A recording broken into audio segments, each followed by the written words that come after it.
Chapitre 9: Les pouvoirs de direction de l'employeur et les libertés des salariés. Pour commencer ce chapitre, nous allons parler des fondements du pouvoir patronal. Il existe plusieurs types de pouvoir patronal. Il y en a trois. Il y a le pouvoir de direction, le pouvoir disciplinaire et le pouvoir de gestion. Il existe également deux types de théories de l'entreprise. La première, la théorie contractuelle de l'entreprise. Alors, qu'est-ce que c'est? La liberté contractuelle de l'entreprise, c'est la liberté contractuelle avec un lien de subordination. C'est vraiment le salarié qui doit obéir au patron. Cette théorie est déséquilibrée et elle est en faveur de l'employeur. La deuxième théorie est la théorie institutionnelle de l'entreprise. Dans ce cas-là, c'est un lieu de solidarité, où il y a un intérêt commun envers l'entreprise. La responsabilité du chef d'entreprise est dans l'intérêt de l'entreprise. Il n'y a plus une notion déséquilibrée comme nous avons pu voir dans la théorie contractuelle de l'entreprise. Nous allons nous intéresser maintenant au pouvoir réglementaire. Pouvoir réglementaire, c'est-à-dire le règlement intérieur. Alors le règlement intérieur, il est écrit et établi par l'employeur. Ce règlement intérieur précise les règles générales et permanentes. Il est obligatoire pour toutes les entreprises de plus de 50 salariés. Et bien sûr, ce règlement s'applique à tous les salariés et à tous ceux qui entrent dans l'entreprise, même les visiteurs. C'est un acte unilatéral de l'employeur. Alors, que contient ce règlement intérieur? Il contient les mesures d'application de la réglementation en matière d'hygiène et de sécurité, les dispositions en matière disciplinaire, et bien sûr le droit à la défense contre l'harcèlement. Il y a des clauses qui sont interdites dans ce règlement intérieur. Les clauses contraires aux lois et règlements, bien évidemment, les clauses contraires aux droits des personnes et des libertés, les clauses discriminatoires, les clauses également contraires aux conventions et accords collectifs.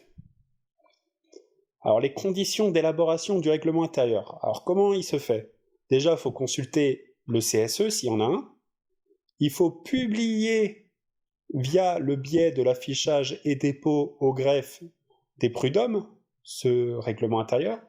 Il faut communiquer, bien sûr, avec l'IT, l'inspecteur du travail, et il prendra effet 1 mois après que ces formalités soient faites.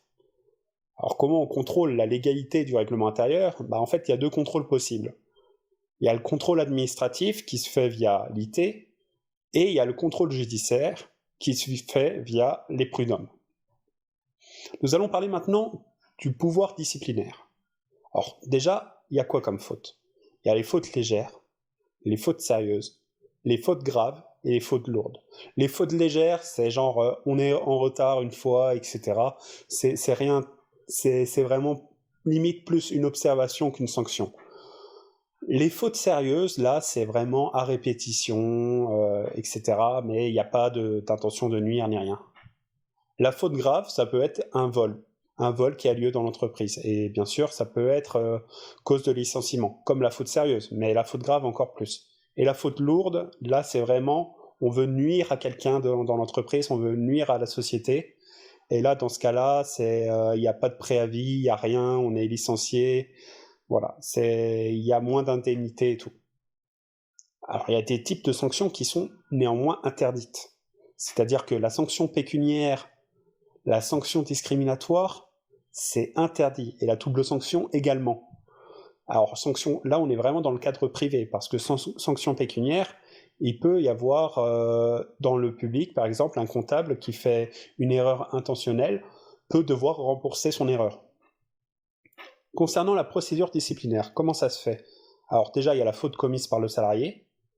Il y a une convocation à un entretien préalable qui doit être fait 2 mois maximum après la faute. Alors après, du coup, forcément, la prochaine étape, c'est la tenue de l'entretien préalable qui doit avoir lieu dans un délai raisonnable. Puis, la notification de la sanction qui a lieu entre 2 jours à 1 mois maximum après l'entretien préalable. Si le salarié refuse la sanction, c'est possible, mais il doit le faire 2 mois max après la notification de sanction.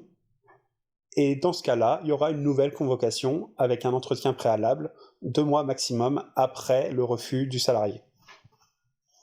Le contrôle judiciaire, concernant ces sanctions, comment ça se passe? C'est les prud'hommes. Ils contrôlent la régularité de la faute, l'adéquation de la sanction et la régularité de la procédure. Et bien évidemment, les prud'hommes peuvent demander une information complémentaire si besoin. Concernant les libertés fondamentales et individuelles du salarié. Alors les modalités du contrôle du salarié. Déjà, tout simplement, ça permet de ne pas porter atteinte aux libertés fondamentales du salarié. Et si l'employeur traite les données personnelles d'un salarié ou n'importe, il doit obtenir l'accord du CNIL. Ce n'est pas possible de contrôler le salarié, ses données personnelles, sans l'accord du CNIL. Alors les règles du respect du salarié, c'est-à-dire il y a plusieurs règles pour respecter le salarié.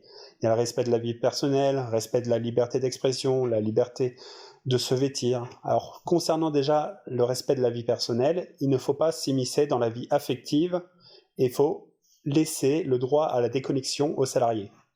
Concernant le respect de la liberté d'expression, tout simplement, logique, il ne faut pas faire de propos injurieux ni diffamatoires envers lui. Et concernant le respect de la liberté de se vêtir, ça c'est un peu nuancé, c'est-à-dire qu'il y a des restrictions, mais elles doivent être justifiées, soit pour la sécurité, soit pour l'intérêt de l'entreprise.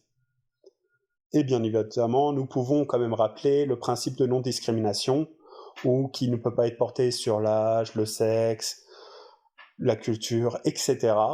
Et si c'est pas respecté, je vous rappelle que la sanction pénale est de 3 ans de prison et 45 000 € d'amende.